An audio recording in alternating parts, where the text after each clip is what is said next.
Hi, I'm Christian. Today I'm going to read the first few chapters of Inferno from Beast Quest. It might be the wrong way around.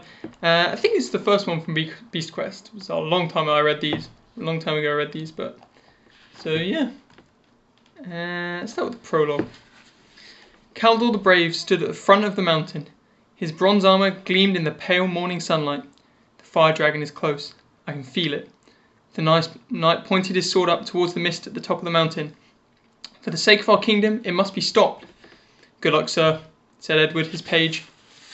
Kaldor held out an armoured hand and placed it on Edward's shoulder. They both understood that they might never see each other again. The knight turned up to climb the smooth, dark slope. His feet slipped and skidded on the rock, but he dragged himself up with determination, slowly climbing higher and higher. Soon the mist closed behind him and he was lost from sight. All that was left was an eerie silence. Edward shivered. Suddenly the mountain started to shake. Edward could feel the vibrations travelling through his feet and up his legs. He stumbled. His chin hit the ground and a huge judder threw him to the ground. There was a metallic taste in his mouth. Blood. What was happening? Kaldor! Edward yelled, scrambling to his feet as the rock shifted beneath him. Come back! But his voice was lost in the grinding sounds that filled the air. The whole mountain shook violently. Was it about to come crashing down on him? Edward was seized with panic, heart pounding. He looked up and saw two overhanging rocks start to move, their razor-sharp edges glinting in the sunlight as they edged out. Suddenly, they slashed through the air like giant axe heads. Edward flinched.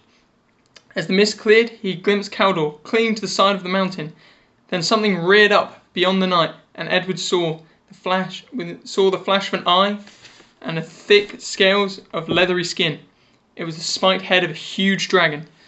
Suddenly, everything made horrible sense. His master had been right. The beast was close. This wasn't a mountain. It was the dragon itself. Glancing down with a rush of fear, Edward realized that he was standing on the dragon's tail and that Kaldor was holding onto the monster's back. And those two overhanging rocks were the dragon's mighty wings. He wanted to run, but his legs were frozen with fear. Now he could see the sides of the dragon moving in and out as it breathed heavily. Steam hissed out of the creature's nostrils. Kaldor, come back! Edward yelled again, but a terrifying roar drowned out his words. The dragon's wings unfolded again, stretching out to beat the air in a deadly rhythm. It's taking off! Edward shouted. Kaldor, quick! Get back! Kaldor's words carried faintly on the air. Go to the city! Warn King Hugo! Run! Before Edward could move, the dragon flicked its tail, sending him flying. He hit the ground hard, shaking and grasping for breath, as the terrifying beast rose up into the air. Kaldor's screams filled his head. Edward struggled to his feet and tried to run after his master, but the dragon was already high above him, let out a huge roar, and a jet of orange flame lit up the sky. As it disappeared into the distance, one of Kaldor's gauntlets, scorched and smoking, clattered to the ground beside Edward. Clutched in its fingers was a golden key. The echoes of Kaldor's cries hung in the air, then silence. The night was gone, and his mission to free the fire dragon from Malvel's curse had failed. Chapter 1. The Mysterious Fire. Tom stared hard at his enemy. Surrender, villain, he cried. Surrender or taste my blade. He gave the sack of hay a firm blow with his poker. That's you taken care of, he announced. One day I'll be the finest swordsman in all of Avancia. Even better than my father, Taladon the Swift. Tom felt the ache of his heart that always came when he thought about his father. The uncle and aunt who'd brought him up since he was a baby never spoke about him or why he'd left Tom to their care after Tom's mother had died. He shoved the poker back into his pack. One day I'll know the truth, he swore. As Tom walked back to the village, a sharp smell caught at the back of his throat. Smoke. He stopped and looked around. Through the trees to his left he could hear a faint crackling of a wave of warm air hit him. Fire. Tom pushed his way through the trees and burst into a field. The golden wheat had been burned to black stubble and a veil of smoke hung in the air. Tom stared in horror. How had this happened? He looked up and blinked. For a second he thought he saw a dark shape moving towards the hills in the distance, but then the sky was empty again. An angry voice called out, Who's there? Through the smoke, Tom saw a figure stamping round the edge of the field. Did you come through the woods? The man demanded. Did you see who did this? Tom shook his head. I didn't see a soul.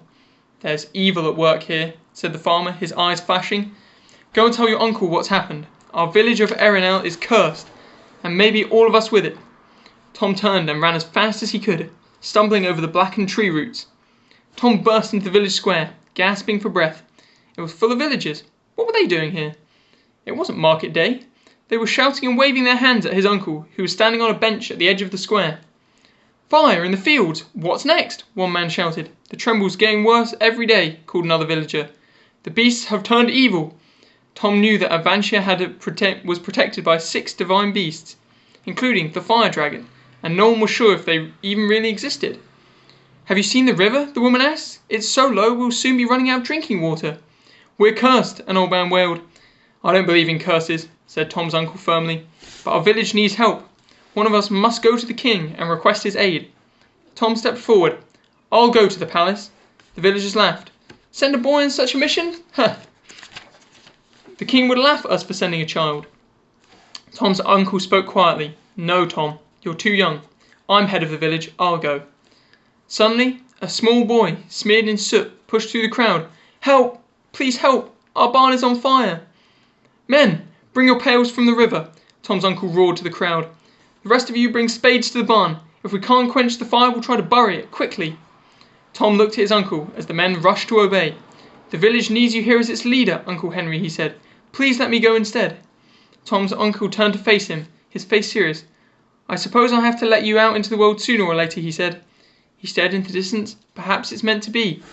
He shook himself and turned back to Tom. "Yes, you must go to the king, and there is no time to waste. You will have to leave first thing tomorrow." Chapter 2. Journey to the City. It was dark when Tom began his journey, but as the sun rose, he saw that Erinel wasn't the only place in trouble. As he strode further away from the village, he passed countless fields that had been scorched black. Dry ditches traced paths where the stream had once flowed. He kept walking through the morning and into the afternoon, ignoring his tired muscles and aching feet. As he drew nearer to the city, other people joined him on the dusty road. Horsemen cantered past, donkeys weighed down with packs, trudging along steadily, driven on by families walking beside them. He could hear people muttering to each other. They seemed to be fleeing famine and danger. Clearly he wasn't the only one heading to the palace to ask for help. Tom started to walk faster. The towering city gates stood before him at last. They were wide open. As he passed through them, Tom felt a new surge of energy. He was here at last. He pushed his way through the narrow, crowded streets. He had one aim, and that was to get to the palace as quickly as possible. He could see it up ahead. It dwarfed all the other buildings around with its purple spires and domes of sea-green glass. Tom had never seen anything like it. But as he stepped through the main gateway into the palace courtyard, he groaned. In front of him was a long line of people, and it was barely moving. "Here to see the king's clerk?" a soldier asked Tom. "No, I'm here to see the king," Tom told him. The soldier laughed. "You'll have to see the king's clerk first. It's up to him who sees the king. Stand in line. You've got a long wait." "I can't wait here," Tom said. "My village needs help, fast." "All of us need help," retorted a stout man with a beard that reached down to his knees. "In the west, we've been hit by tidal waves. We need to build sea barriers, but we can't do it without help from the king." "There are terrible blizzards in the north," said an old woman. "The whole kingdom is in danger. And mark my words, the beasts have done this." "The beasts?" scoffed the stout man. "You must be joking." The woman glared at him angrily. "If no one believes in the beasts, how will they ever be stopped? Something has turned them against us. Yes, something evil has disturbed the beasts." "What do you mean?" Tom asked, but the woman turned her back on him and walked away.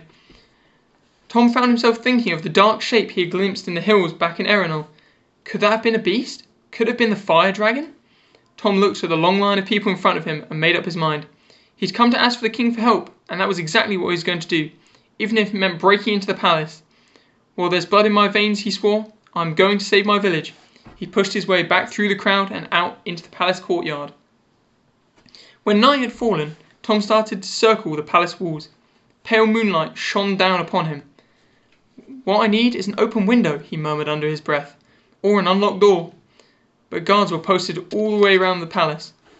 Tom crept towards the eastern gateway, but it was manned by 2 burly men in brown uniforms. Suddenly there was a sound of footsteps running behind Tom. A ragged lad stumbled out into the night. "Open the gates!" the boy shouted hoarsely. He was around Tom's age and he was covered in dirt. In one hand he clutched a blackened gauntlet and in the other a parchment scroll. "I bring word from Sir Caldor. I must see the king." The guards opened the gates, leaving them ajar, and ran to help the boy. This is my chance, Tom thought. Chapter 3. The King's Court. Tom sprinted through the gateway while the guards' backs were turned and hid in the shadows of the wall. Edging his way round the courtyard, the smell of roasting meat wafted across from the open door. His stomach growled loudly. "The palace kitchens must be in there," he said to himself. "If I go in, maybe I'll find a way of getting to the king." As soon as he walked through the door, he was struck by a heat so fierce it reminded him of his uncle's forge back in Erenol. Huge iron cauldrons hung over the open fires. Kitchen maids milled about, stirring the stew and laying food on silver platters. A large woman bustled up to him. "Ah, at last! You must be the new kitchen boy." "What? Oh, yes, that's right," Tom agreed quickly. "I'm cook," the woman continued. "Thank goodness you're here. I've got 2 serving girls off sick, and the king's supper is almost ready. You can take him what little food we have left." Tom couldn't believe the city's palace was out of food. The kingdom's troubles were even worse than he'd imagined. Tom followed Cook to where the platters of food waited, ready for serving. A student gave Tom a quick lesson in balancing a platter on one hand held high above his head. Then he led Tom and the other servants into the royal dining chamber. Tom's heart beat fast. There, seated at a long table lit by tall candles, was King Hugo. He looked younger than Tom had imagined, with thick, dark hair and large brown eyes. He wore velvet green robes and surrounded by grim-faced lords and ladies. Squaring his shoulders, Tom carried his platter to the far end of the table. "I have to talk with the king," he told himself. "Erenol is relying on me." Next to the king sat a short, elderly man with a wispy beard. He was dressed in a gown with faded blue and red silk, with a pointed hat perched on his head. The old man's grey eyes seemed to glow in the candlelight, as brightly as a jewel he wore in a chain round his neck. "Isn't it only wizards who dress like that?" Tom thought. "Well, messengers would look pretty stupid in these clothes, wouldn't they?" said the old man with a smile. Tom gasped. "You read my mind." "That's because I am a wizard. Wizard Eduro," the old man murmured, looking closely at Tom. "But what are you, I wonder?" Just then, the dining chamber doors flew open. The ragged young boy who Tom had seen at the grate scrambled inside, 2 guards following closely behind him. "Forgive me, sire," the boy cried. He sank to his knees before the king held out the scorched gauntlet. Tom noticed the golden key was clutched in its fingers. "I am Edward, page to Caldor the Brave. My master is dead." "Dead!" echoed the king, jumping to his feet. He leaned forward, his knuckles turning white as he gripped the edge of the table. "It cannot be." "It is true, sire." The boy's eyes brimmed with tears. "He's been burned to death by the fire dragon, Furno. Our quest is over." Tom could hardly believe his ears. So the beasts were real. King Hugo turned to stare out the window, carved into the thick walls of the castle. Through the window, Tom could see the city stretching far into the night, its lights twinkling. "My bravest knight has perished." And the king cried in despair, "Avansha is doomed." Wizard Eduro walked to the centre of the room. His face was grave, but he seemed calm. "The king's council has urgent matters to discuss," he announced. "I must ask all servants to leave us at once." Escorted by 2 guards, the serving staff left the dining room, murmuring as they went. "I'm not going," Tom thought. This was his chance to find out exactly what was going on. "Hurry up there," the guards ordered, pushing past Tom as the last of the stragglers left the room.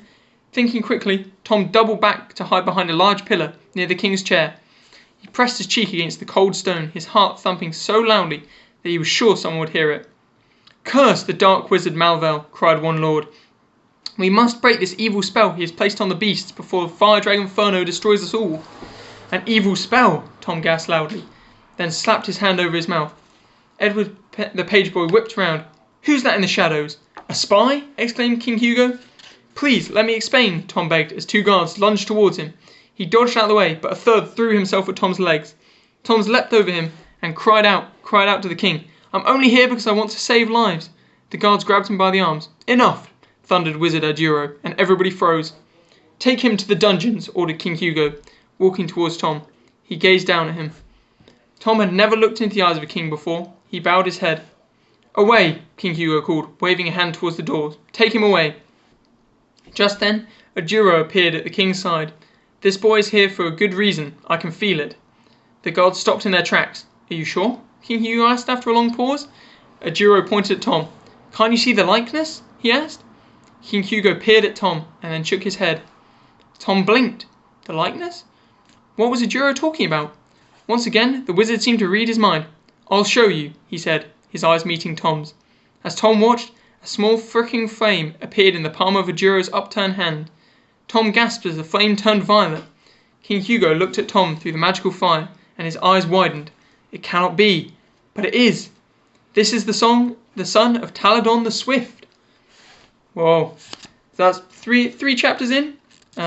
Tom's met the king, and I guess he's about to set out on the next chapter is called A Quest, so set out on his quest to free Furno from the wizard's control. So yeah, I hope you enjoy reading the rest of the book. You see, that's a pretty cool one. I might finish it as well. Other than that, have a great Christmas. Cool. See you soon.